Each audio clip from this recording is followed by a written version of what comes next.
Bienvenue dans ce nouvel épisode de BatiWeb dédié à l'actualité du bâtiment.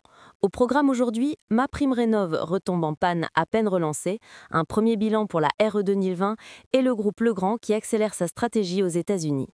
C'est un scénario qu'on connaît très bien. 2 jours après sa réouverture, la plateforme MaPrimeRénov' est déjà tombée en maintenance. Le 30 septembre, à 13 h, le site monprojet.ana.gouv.fr a été pris d'assaut. 150 000 connexions en 2 heures. Résultat, le système a planté. Depuis le 2 octobre, impossible pour la majorité des utilisateurs de déposer un dossier. Et selon l'ANA, c'est bien une panne informatique liée à l'afflux massif de connexions. Des mesures correctives sont en cours pour rétablir le service, mais le retour à la normale ne devrait pas se faire avant la semaine prochaine. En attendant, les messages de plainte s'accumulent sur les réseaux. Certains parlent d'un véritable parcours du combattant, entre bugs et erreurs techniques, et blocage au moment de finaliser les dossiers. Il faut dire que la réouverture du guichet pour les rénovations d'ampleur s'accompagne cette fois de nouvelles restrictions. Un quota maximum de 13 000 dossiers d'ici fin 2025, pour un financement prévu en 2026. Une mesure mise en place pour éviter la flambée des demandes et les fraudes.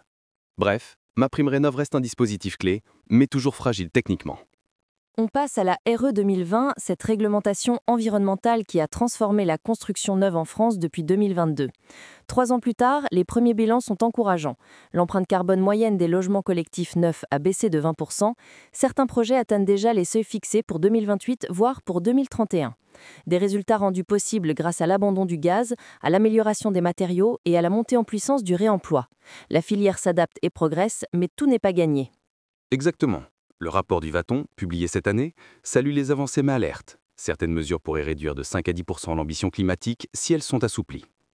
L'enjeu majeur désormais, c'est la décarbonation des matériaux. Le bois, le chanvre ou la paille sont encore sous-exploités alors qu'ils sont essentiels pour le stockage carbone et la neutralité climatique. Le message est clair, la transition est en marche, mais il faut maintenir le cap. La France reste un pays pionnier en Europe, cité en exemple dans plusieurs rapports internationaux. Et pour finir, un mot sur le groupe Legrand, qui continue sa croissance internationale. Après un premier semestre 2025 très solide, avec un bénéfice net en hausse de 8,7 % à 628 millions d'euros, Legrand annonce le rachat d'Aftron Power Solutions, une entreprise américaine basée à Cleveland. Aftron emploie 600 personnes et génère environ 350 millions de dollars de chiffre d'affaires, dont la moitié dans les data centers.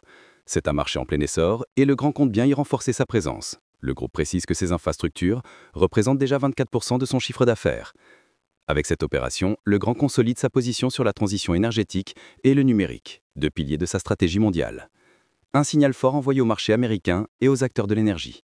Entre les pannes de MaPrimeRénov', les progrès de la RE 2020 et les ambitions de Legrand, le BTP montre à quel point il évolue vite, mais aussi combien il reste de défis à relever. Retrouvez tous les détails sur batiweb.com et restez connectés pour ne rien manquer de l'actualité du bâtiment.